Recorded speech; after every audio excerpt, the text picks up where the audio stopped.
Chief Langalbalele was a Hlubi king who is famous for being one of the first to be incarcerated on Robben Island. He was a proud man. He hadn't been defeated by the colonial government. He'd run away from the Zulu government under Mpande, had been eventually, reluctantly, given asylum in the Natal colony as it was then, by the Natal government. The British noticed that Langalbalele had amassed a stockpile of guns. In trying to gain more and more control over the terrain of KwaZulu-Natal, he said to Langalbalele, you need to register your weapons. You can't just say to an independent king, you must register your weapons. Who are you to tell them that?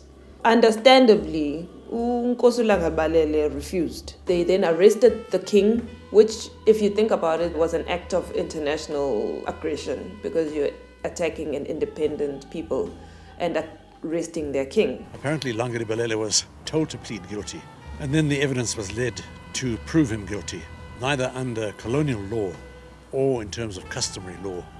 Was it a proper judicial trial? He was incarcerated on Robben Island and then later on released into house arrest where he died back in his home in KwaZulu-Natal. The township of Langa in Cape Town would come to be named after him. Langalbalele belongs to a pre-struggle era. It doesn't fit in with modern-day struggle heroes, as defined by the ANC, say, which comes to power, or comes into existence in 1912. Resistance to colonial domination in South Africa has a 200-year history. When African kingdoms were still independent, these were people who then tried to retain their independence prior to basically being fully conquered and then pushed into a new white-led South African republic. Nothing comes out of nowhere. So the resistance to apartheid was an outgrowth of the resistance to colonialism in the first place. We make the histories which we are comfortable with in the end. Whether we are ordinary people in the townships or whether we are mighty historians in mighty universities, quote unquote. Usable pasts is what all of us are looking for. And that means remembering certain things and forgetting others. You do that, of course, according to what you think is important in the past and what you think is unimportant in the past. This business of writing objective history, trying to bring in everything, is so old-fashioned now. It just doesn't cover that sort of notion. We have a very difficult history. The people who are the descendants of the Afrikaners are still here. The people who are the descendants of the British are still here. People who were oppressed by those are also still here. Those who were oppressed are still living with those who oppressed them. There are people who don't want to acknowledge that they come from a history of oppressing other people because they think that's too hard for them. They would rather deny that they oppressed anybody. There are people who feel that their history of being oppressed is not adequately understood or acknowledged. So what will happen is that everybody will then rather go for the history that they think works with who they are in the present. This freedom has not gone far enough.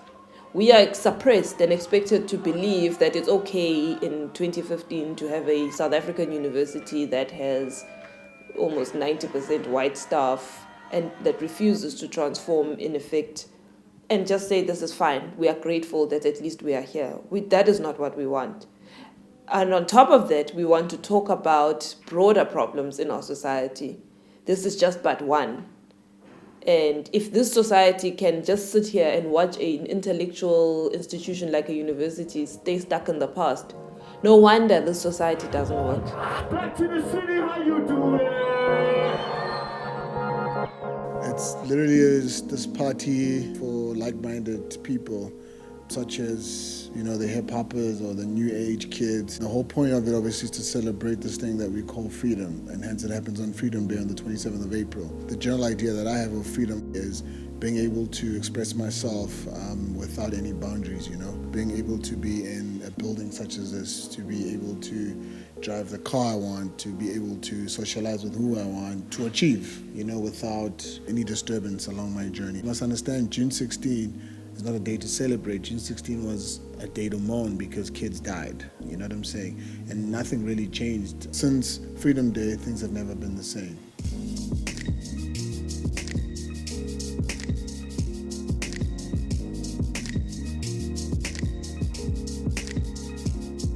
Thanks to Nelson Mandela and everyone who fought in the struggle, we are free together. We can be here with our black friends, white friends, Indian friends, everyone is here together, and it's a really good day to celebrate freedom. We wouldn't be able to make hip-hop if it wasn't for Freedom Day, you know what I mean, and what it means for the country, you know what I mean. Freedom Day ties in with the Constitution which has the freedom of expression in the Bill of Rights, so that's why it's so important, man. Freedom Day, freedom of expression, hip-hop expression. I'm a person who practices freedom of expression. The festival does represent that. A big part of it is the social cohesion, because it's that one platform where you find the colored, the Indians, the Chinese, the blacks, you name it, all in one space and having a good time. A kid born in 1994 couldn't care less about what Freedom Day is, but they need to understand that at some particular time, if there wasn't Freedom Day, there wouldn't be Facebook here and Twitter and shiny shoes and funny songs, and you know what I'm saying? There wouldn't be Turn Up.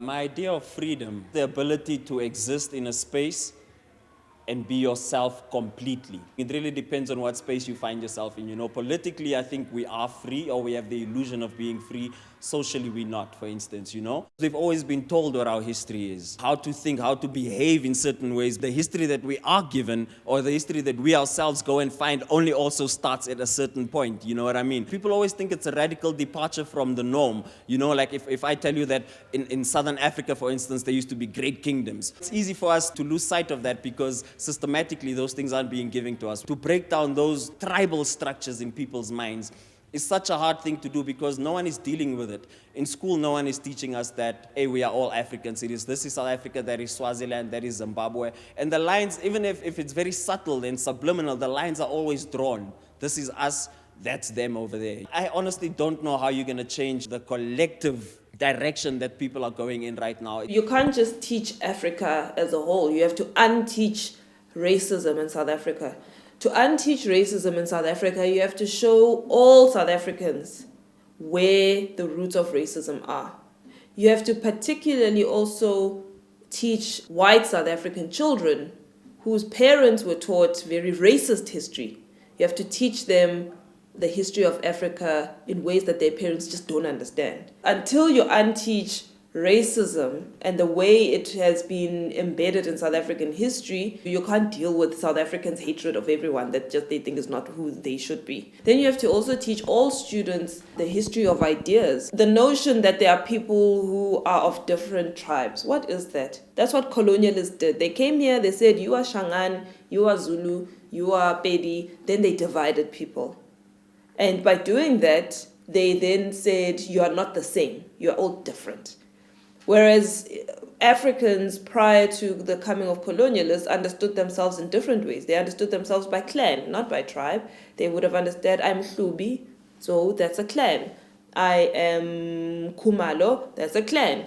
I am Kwabe, that's a clan. Now all these people might speak the same Zulu language, but they were clan family histories that they held to rather than tribal identity as Zulus. You need to start all over again and rebuild people's consciousness in terms of who we are as a people, not South African people, as a people, globally, universally. Rebuild that and break down all those barriers that have been put in place, those tribal barriers, those walls. Get rid of all of those, because the problem is, who's next? You know, is it the colored people or is it the white people? After all the other people that you consider foreign, who's next? The fear is much closer to home for me, you know? All my dealings with people, I always try and stay away from trying to defend who I am. But this is exactly what it is, you know, where people have to say, I am human. You know, as much as I am not from here, I am human. 1, 2, 3, let's hit it.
place to call my own. Rolling through the hills, there's a river running through. This place that gives me chills, so this is where I'm true.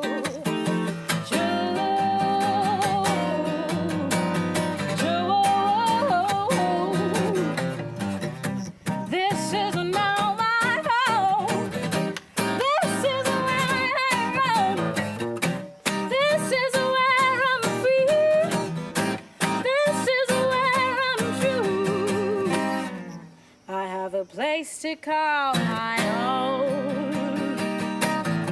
So come on, you know you wanna live on.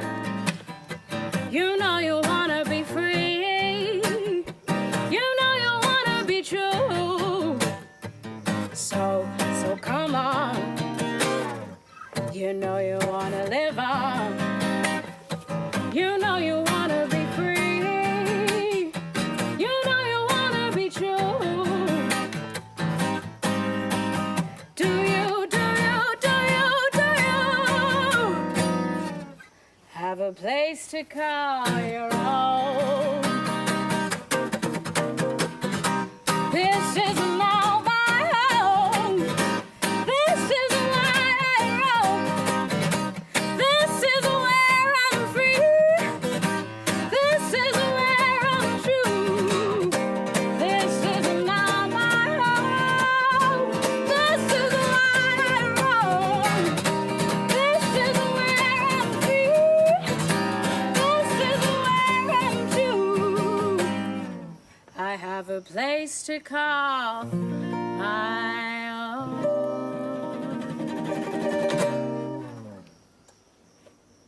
I think this Freedom Day, we need to listen to the born frees. This is a generation that has led, in many ways, the EFF. Although Malema himself is not a born free, but there are many born frees in the EFF. There are many born frees who led the Roads Must Fall and Roads So White campaign. This should tell us that the children who are born into democracy are saying this democracy is not enough, or this democracy is not working. For a long time, when we thought about the born frees, we thought of people who are not political or don't know the past or shouldn't know the past or who don't know what's going on. Students have shown us that actually not only do they know the past, they're going to be very militant about what the past is supposed to mean. Because if we don't listen, we're going to find ourselves unable to deal with the issues that this generation feels they're facing.